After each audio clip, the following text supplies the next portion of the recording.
Hey, I'm Casey. And I'm Lauren. And this is... Magnum B.I, the true crime podcast where we add a little social justice commentary, a little bit of comedy, and the beginning of the end. The beginning of the end. Guys, welcome to the first part of our two-part season finale. This is so exciting, though. I know! We've been working up to this since February of last year. Mm-hmm. So it's been a long time coming. I'm honestly really proud of us for getting this far. I am too. And keeping like a mostly consistent schedule, all things considered, especially with hour-long episodes. Like, we did that. We really did that. Yeah, we did that hard. I'm really proud of us. I will always remember sitting in a Starbucks, putting on my Instagram story, losing my mind. Does anyone want to host a true crime podcast with me?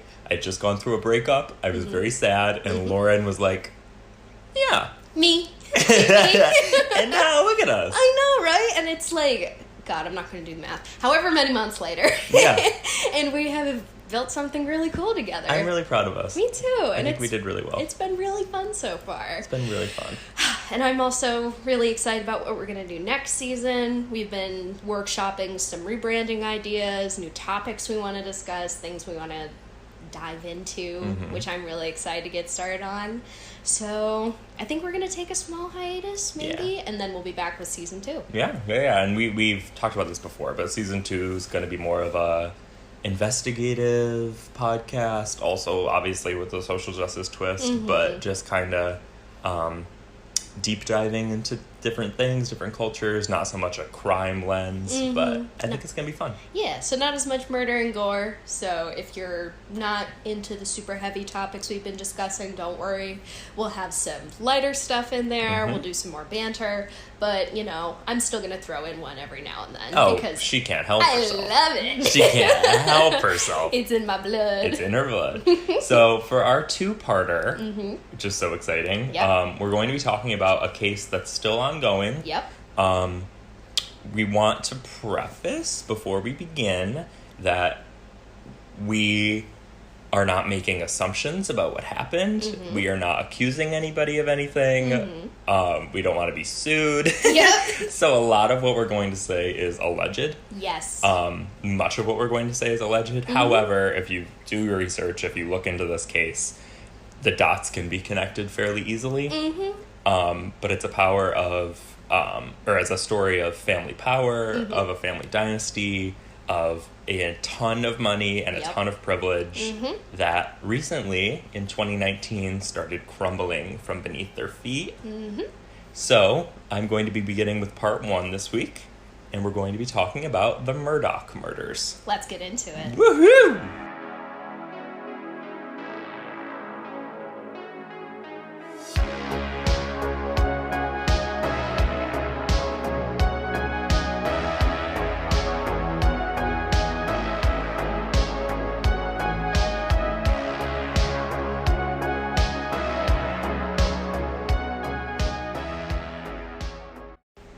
So, our story takes place in the Low Country region of South Carolina. Alrighty. Also, Lauren, since we're doing a two-parter, first of all, she's the one who found this case. Yes, actually. It was a recommendation by one of my coworkers, so Cody, if you're listening, thank you. But Hey, Cody. also, fuck you, because this case is so goddamn good. It's so juicy, there's so many twists and turns, but there's so much information to get through. Yep. So it's been an endeavor, I would say. This is one of those cases that, like, reading about it, it feels like a novel. Like, it doesn't feel, like I told you this, but it doesn't feel like a real thing that is happening currently, you know?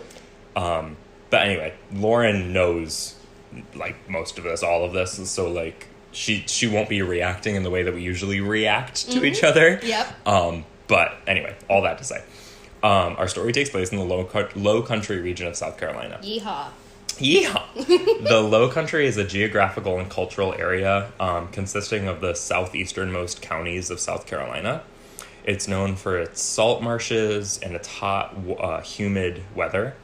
For centuries after European colonization, the economy of the Low Country flourished through the labor of enslaved people, since the hot subtropical climate was perfect for growing rice and indigo.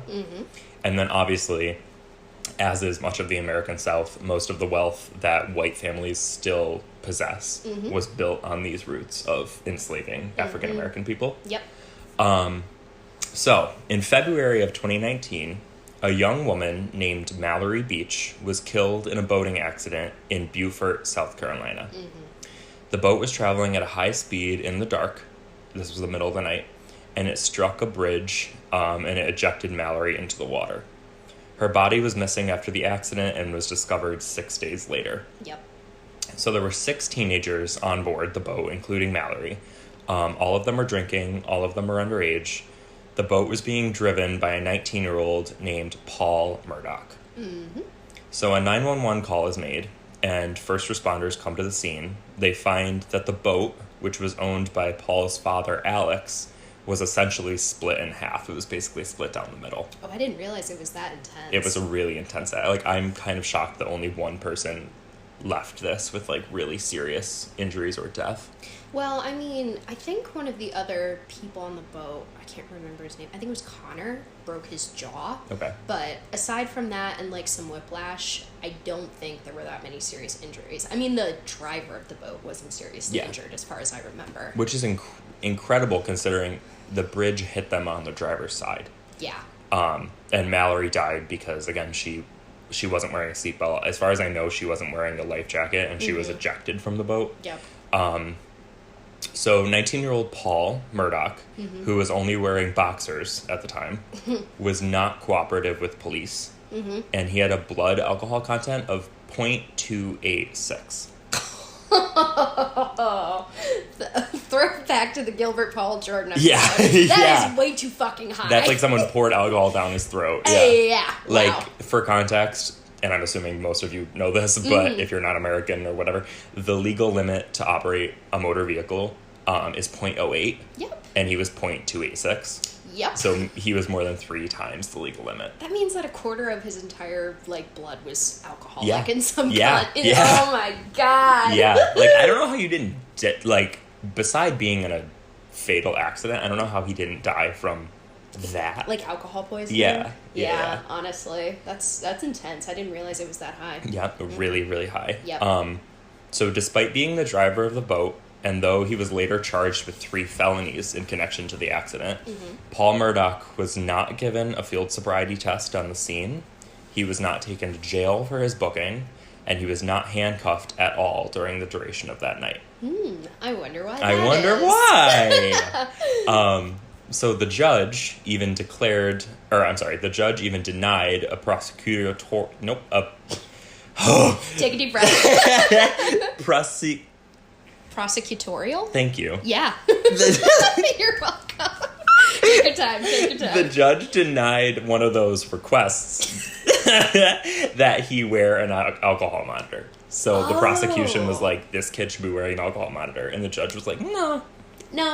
He's just a little boy. He's just a 19-year-old little Paul Murdaugh. He just killed somebody. He's fine in his daddy's boat. So Paul Murdaugh, allegedly. Yeah.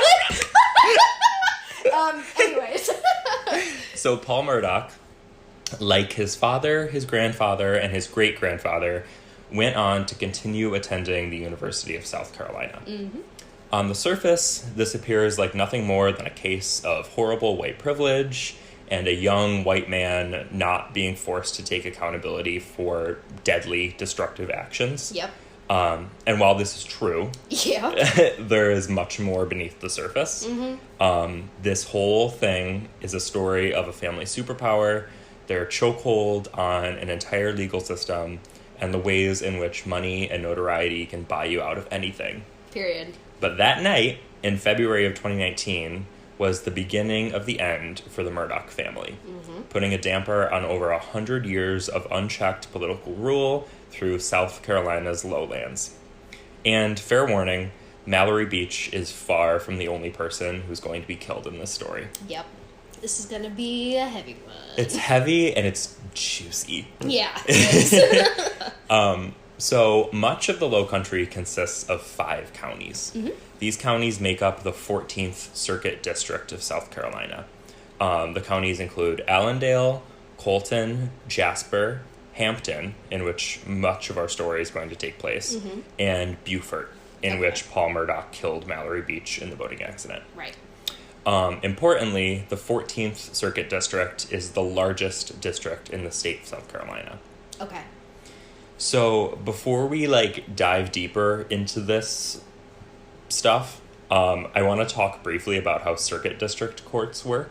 Okay. I got a 2 on the AP US Gov exam. Not a 2. A 2! I didn't get college credit.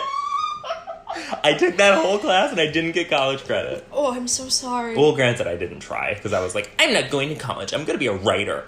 I don't need Gov. And here we are. And here we are. And you're going to grad school. And I'm going to grad school and I'm explaining government on a podcast. So what I'm gathering is people change. People grow and change. Beautiful. Isn't that crazy?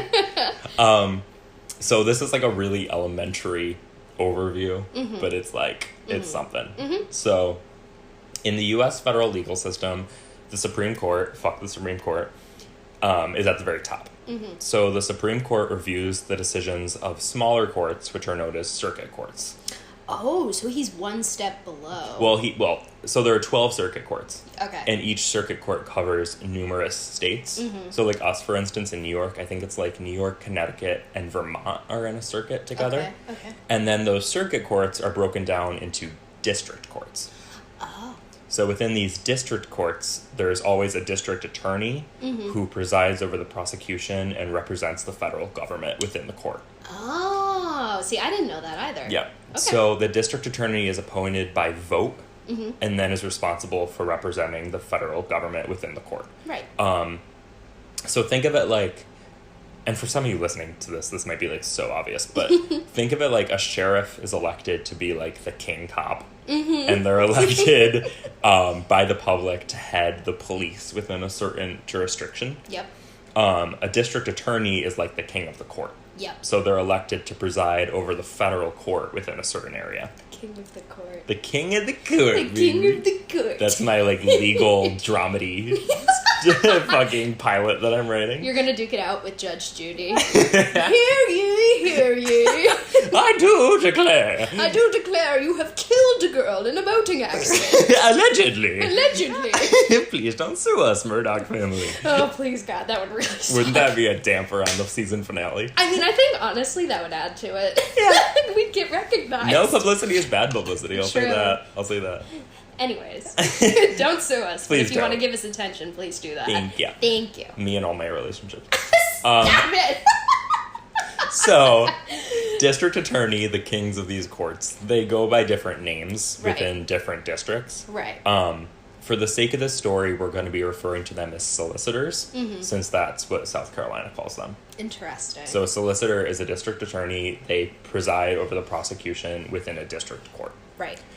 So, from 1920 to 2006, so almost 100 years, 86 years, yep. 3 members of the Murdaugh family served as the solicitor for these 5 counties, roughly 3,200 square miles, in the 14th District, Low Country region of South Carolina. Mm-hmm. So they are a big fucking deal. Big deal. Mm-hmm. And it took a long time to dethrone them. It took a literal lifetime, someone's long ass lifetime to dethrone them. Their entire political career? Yeah. Wow. Yep. So it began with a man named Randolph Murdaugh Sr., who, after graduating from law school at the University of South Carolina in 1910, founded a one-man law firm in the town of Hampton. Damn. In 1920, he became the solicitor for the 14th District.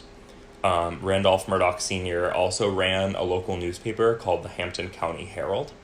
So already being the solicitor of this district and running the local newspaper. Oh, I don't like that. That's a conflict of interest, yeah, right? Absolutely. It's all you own the press. Yeah. And you're, presiding over the law, so basically you're a little dictator within your own little district. Yep. And then everything that the jury, and, hypothetically, the jury isn't supposed to read about the ongoing cases, but, we know what, Mm-hmm. So then everything the jury is reading about in your town newspaper, which likely paints the defense as a bad person, they're gonna see that because you're the one writing it, you know? Yeah, and they get to control public perception too. Yeah. So it just becomes an echo chamber.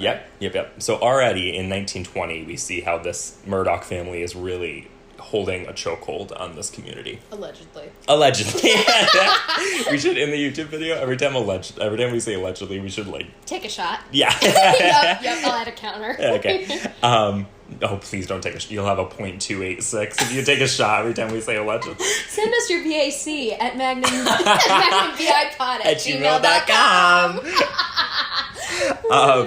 So, Randolph Murdaugh Sr. was hit by a train in 1940. Oh. Oh, no. But up until that point, he was still the solicitor. Okay. So this marked the end of a 30-year reign. That is an insane way to come to the end of your life. Extremely unfortunate. My my grandma, my mom's mom, her mom, so my great-grandmother, was hit by a car. She was driving a car. She was driving a car. And she was crossing the railroad tracks, and it stalled, and a train hit her, and she died. Oh, no! And her mom, so my great-great-grandmother, was walking home from church on Christmas Eve, and she was hit by a moving car and killed. Oh, my God. It's a curse. Yeah, and they were both, like, 38 or something. So my grandma said when she was 38, she was, like, scared out of her mind. I would be, too. That's the Adrian family curse. Yeah. You better watch out. Anyway, she lived to, like, 85, so she avoided the trains. Thank God. Yeah. Good work. Anyway, so after his death in 1940, Randolph Sr. was immediately succeeded by his son, Randolph Murdaugh Jr., who went by Buster. Great. Buster.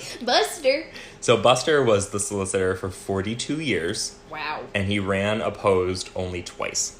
Oh my God, so he didn't even have competition. Twice he had competition. Jesus. Yep, 42 years adding on to his father's 30 years. Wow. Well, I mean, I guess that's, that speaks to people really gravitating towards the thing that's most comfortable. Yeah. In a sense. Yeah. Because it's like a phenomenon. If you hear a song enough times, even if you don't like it at first, you're automatically going to like it more than a song you've heard the first time. Yes. It's just based on what's most familiar. And I think a lot of people also, especially back then, and especially in the American South, in which, like, people of color were just gaining voting rights and everything. Yep. I think it's like you don't even know what a district attorney is, let alone do you know when the race is, let alone do you know who to vote for, let alone do you know anything they stand for. Do they make the polls available in places where it's lower income? Do they allow people to take off time to go vote? Are they paying them a livable wage where they have the faculty to go vote even if they're not getting paid? Yeah. Lots of tactics, as it were. And also, is the local newspaper even the local newspaper, which is owned by the district attorney, isn't even advertising that voting is coming up? Yeah. You know? Or are they even, like, publishing ads for people that are opposing? Yeah. Probably not. No, I guarantee not. Yeah. So chokehold. Huge chokehold here.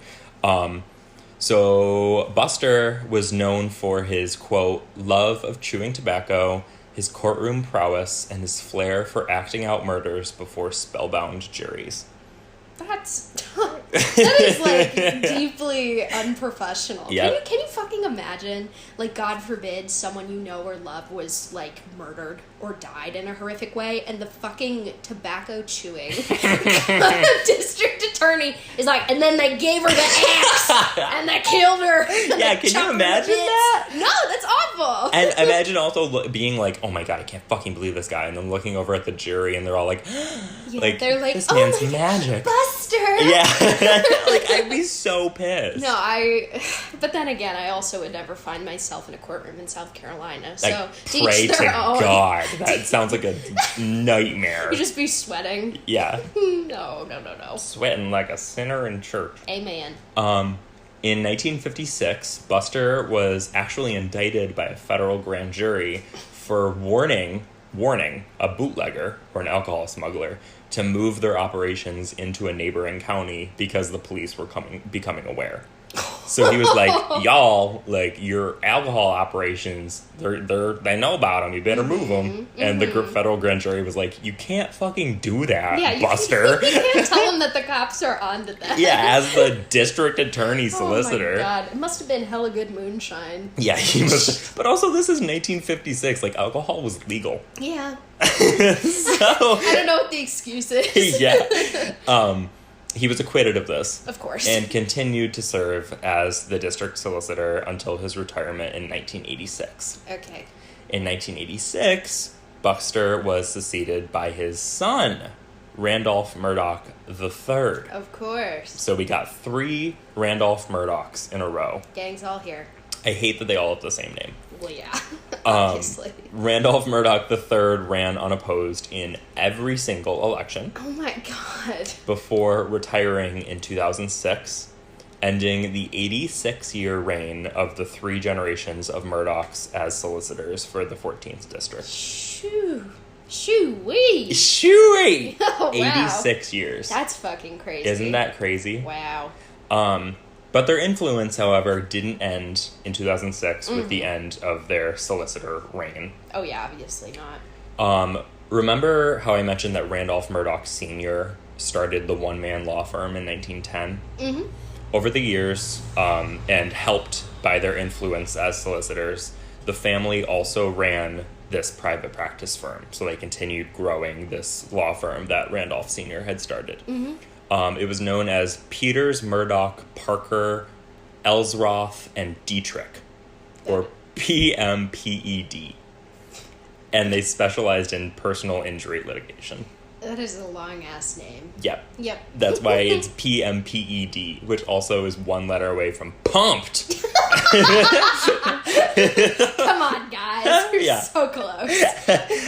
You just need to get one guy with the last name of U in there. And then you'll have it, but whatever. Yep. So, a man named Alex Murdaugh, who's the son of Randall Murdaugh III, the great-grandson of Randall Murdaugh Sr., yes, went on to continue this family practice. Okay. Alex is, he's known as Big Red by his friends because he has fiery red hair. Okay. He also has these horrible beady eyes, which make me really uncomfortable. Wait, can I see? Have you ever seen a picture of him? No, I haven't. Yeah. Let's get a live reaction. Alex Murdaugh is one of the big one of the big players in this story. Give me 1 second. This is him. That's Alex Murdaugh. He's a freaky looking man who allegedly did some really bad things. He looks like the guy you wouldn't want to leave your toddler alone with at the family barbecue. Yeah. Like, he looks like he has sticky fingers. Yeah, I just hate him. Yeah, dislike. So while the Murdaugh family firm had existed since Randolph Sr. in 1910, it really didn't gain huge success until his great-grandson, Alex Murdaugh, or Big Red, took advantage of a change in South Carolina law, which made it easier for plaintiffs to forum shop. So forum shopping, and again, this is very elementary, is when someone chooses to have their case heard in a different district, one in which they believe they have a better chance of winning. Is that? It's not. It's like on and off legal. I was gonna say, Yeah. that does not sound fair. They put an end to it after Alex Murdaugh totally took advantage of it. Good. But for this short period of time, it was allowed, and he took full advantage. Wow, that's appalling. So, for instance, let's say someone works at Walmart in one county, and they fell off a ladder on the job and they got injured. They could go to PMPED, Murdaugh's firm, and they could start building a case against Walmart. But if it was really difficult to win a case in the district in which the person fell, PMPED would forum shop for a different district in which they were more likely to win. And as long as there was any Walmart in this other district, which was easier to win in, they could go and have the case heard there. Well, I mean, I guess in a case where it's a corporation taking advantage of someone in that sense, you can use it for good. But if it's something kind of like the allegations we're going to get into, where it's someone is very obviously guilty and they can just allegedly. Yeah. And they can pick them up and drop them someplace. Like, say, for example, you take the little rich kid out of a podunk town and put him in fucking Beverly Hills. All the rich people will be like, oh, he has such a bright future ahead of him. Yeah. Slap on the wrist. Exactly. So. No, exactly. It's tricky because I get why it can be used for good, but like everything in the legal system, it can also be used and is more likely to be used for like horrible things. Yeah. So it's a tough one, but Alex Murdaugh took total advantage of these change in laws. As one is wont to do. And it turned out to be incredible for PMPED, for the Murdaugh family firm. Oh, I'm sure. Because you're winning all these cases for your clients. Yeah.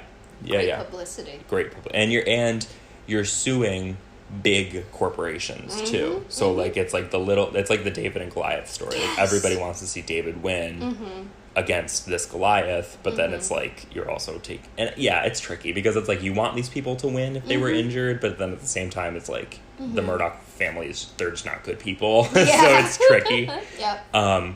Anyway, it certainly worked well for Alex because after this private practice started really gaining momentum, he purchased a 1,700-acre estate. Wow. Yeah. Wow. Yeah. That is a big house. In the early 2000s, the firm won a personal injury lawsuit against CSX Transportation, which was a freight railroad operation. After this win, the Hampton County became known as a site of pilgrimages for those suing railroads. Okay. But this had a really horrible consequence because since it was so easy to win these types of personal injury cases, it became a legal liability for businesses to shut up shop in Hampton County. So the area lost many potential employers. Wow. That's so crazy. It turned out to be really bad for the economy of this area. Wow. Overall, because of these things, the area was named the third worst legal hellhole for dependents, given how easily prosecutors, namely the Murdaugh families, could win these cases. Oh my God. So it's just a bad place to be as a defendant.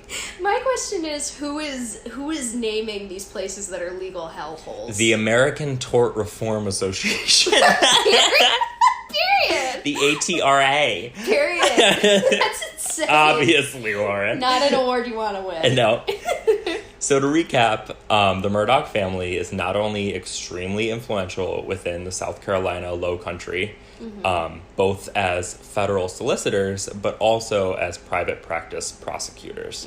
This has resulted in the Murdaugh family yielding an unprecedented amount of political power, hordes of wealth, having intimate connections with law enforcement, and gaining a great deal of notoriety throughout the Low Country. They are easily one of the most influential families in South Carolina, or arguably in the American South as a whole. In fact, the Murdaugh family had a history of involvement in bizarre deaths. So in 2015, over 30 people dropped the name of the Murdaugh family in connection to the bizarre hit-and-run death of 19-year-old Stephen Smith, who had been found dead on the side of a road in Hampton. Despite Stephen Smith's death being declared as a hit-and-run, even though the crime scene did not indicate that being true, Randy Murdaugh, Alex's brother, unsolicitedly contacted the family of Stephen Smith and offered to protect them. Which is so crazy, because it's like, if this truly was an accidental death, why would they need protection? From a really high-power attorney, brother of... the district attorney. Yeah. Like, why would they need that? And I remember in the podcast, The Murdaugh Murders, which is done by this journalist who's, like, doing on-the-ground reporting in South Carolina, she talked about how some of the injuries that they found on his body, like, did not make any sense for it to have been a hit and run. Yeah. Because I think what they said is that, like, a 16-wheeler was driving down the road and, like, one of the side mirrors on the front of the car, like, hit him in the head, struck him with enough force that it killed him. But, like, it didn't make any sense for there to be, like, a really big gash across his entire face. Or, like, you know, the way that his body was discovered. It just obviously didn't add up. Yeah. And then to have the district attorney's brother reach out and be like, hey, do you want protection? I can help. Yeah, right? Very fishy. And also there were no car parts, like the mirror likely would have broken or plastic would have snapped off. None of that was found at the scene. There were no tire tracks in the mud. But 30 people dropped the name of the Murdaugh family and was like, you might want to look into them. And when the family reopened the investigation, again referencing the podcast, they didn't end up finding any like shrapnel or anything from the alleged car mirror until after his body was like unattended in the morgue for a period of time, and then they found pieces of blue plastic like in his sock, which didn't even make any sense. Also, why would and I just remembered this other bit. His shoes were extremely loosely tied, so if he had been struck by a car, they probably would have, from the force of the impact, been removed from his body. But they weren't. Shady. Very shady. Not to mention, in 2018, the Murdaugh family's housekeeper, Gloria Satterfield, was found dead in the Murdaugh family home after a strange, quote, trip and fall. I don't like that. No autopsy was ever performed on Gloria's body. No coroner was notified of her death. And her death on the death certificate was marked as natural. So that's 3 strange occurrences, all leading to the deaths of these people that the Murdaughs are connected to. Yep. That we know of. Allegedly connected to. That we know of, allegedly. Allegedly. Yeah. Now back to that horrible boating accident in February of 2019. Yep.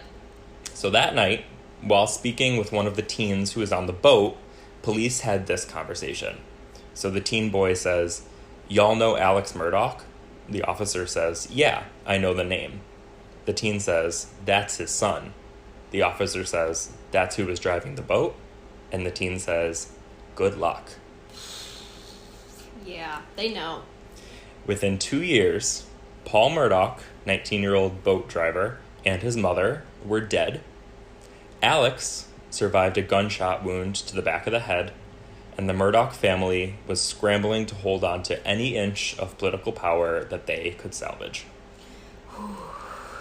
And this is just the beginning, baby. Oh, man. Yeah. Hell of a cliffhanger for part 1, Casey. And part 2, every twist and turn in this case just makes me think it's like a crime novel. Yeah. Like, it's so crazy that this stuff is currently allegedly happening by these alleged people. It's crazy. Allegedly. So, yeah. Damn. I'm excited for next week to really get into the rest. Yeah, me too. Well, I'm very excited for you to pick up the Murdaugh Murder Part 2. I know. I'm really excited to get into more of the developments that have been coming out recently in our Lord's Year of 2022. Oh my god. Because like we mentioned at the start of the episode, this case is still ongoing. So there's a lot of stuff we haven't gotten into yet, but I think we laid some really good groundwork for what we're going to discuss in Part 2. Yep. And we have a couple little surprises in the works for the finale episode. It's our season finale! I can't believe we finally did it. That is so crazy, girl. So it's gonna be good. I'm really excited to end this off with a bang. Me too. And I think it's important that we're ending it off with a case that, like, is ongoing, should have attention, should be publicized, like, if people are allegedly involved, bring them down. I think it's good that we're doing that. Oh, yeah, absolutely. Because, I mean, I hadn't heard about this case at all until, like I mentioned, my coworker mentioned it to me. Because, the true crime community, for the most part, if there's something big that's going on, it just becomes like an echo chamber. And one person covers it, then everybody covers it. And I haven't even heard, like, whispers of this on YouTube, me either, or Reddit, or TikTok, nothing. So I'm excited that we're going to be actively participating in something that is happening. Me too. Yeah. I foresee a future for myself in which I become obsessed with an ongoing case, and I start doing like a really like crazy person deep dive. Like, have you ever listened to Serial? I don't think I have. It's like, it's one case, and it's like kind of like the Murdaugh podcast where it's just like one case and one investigator or journalist, and they just like really get into it. And I see a future for myself in which I become like insanely obsessed with one thing, and I dive right into it. So I'm picturing that one scene in It's Always Sunny, where Charlie Day has that giant poster board and all the red twine. Me explaining James Charles and Tati to my parents. I can't wait. Yep. Speaking of my parents, I wanted to tell a story that I thought of, and I have never told Lauren. Dad, if you're listening, hi. Hi. I'm calling you out. So my dad. Yes. He, like, historically has been really afraid of, like, scammers and scam artists and being scammed. Mm-hmm. And, like, every time I ever go to, like, a new place, he's always like, keep your wallet in your front pocket. Like, don't trust anyone. Like, you can't trust he always does that shit. Mm-hmm. It's, like, so insane. To, like, the point where, like, if I try to go to pay for something on, like, Amazon, he's like, careful. Like, make sure, like, he, like, loses his mind about that stuff. Okay. All in good intentions. But a few years ago, I was at home, and my dad wanted to start fishing. So he was like, I'm going to buy a fishing license. Mm-hmm. So he goes online, and he goes to, like, fishinglicenses.co or some shit. Yep. And puts in his credit card, and he buys a fishing license. And then as soon as he gets to, like, the thank you for your purchase screen, it says, like, this is not a real fishing license. You've been fished. Yeah, you've been fished. It basically was like it was like them protecting their asses and being like, this isn't, like, you cannot actually fish with this license, but we'll send you a book on how to fish. Like, it was just not real. Oh my god. And my dad's like, fuck, like, oh my god, goddamn it, like, gets so mad. And he finds, like, a toll-free number on their website, and he calls them. And this, like, man who was, like, not from the U.S. answers. And he's like, how can I help you? He's like, my name is Dave. Let's say it was Dave. He's like, my name is Dave. And my dad's like, I just bought a fishing license off your website, and you scammed me, and I want you to cancel my purchase. And the guy's like, oh, I'm so sorry to hear that. Like, can we, like, offer you, like, a free month fishing tutorial book? And, like, my dad's like, no, like, cancel the thing. And the guy just keeps going.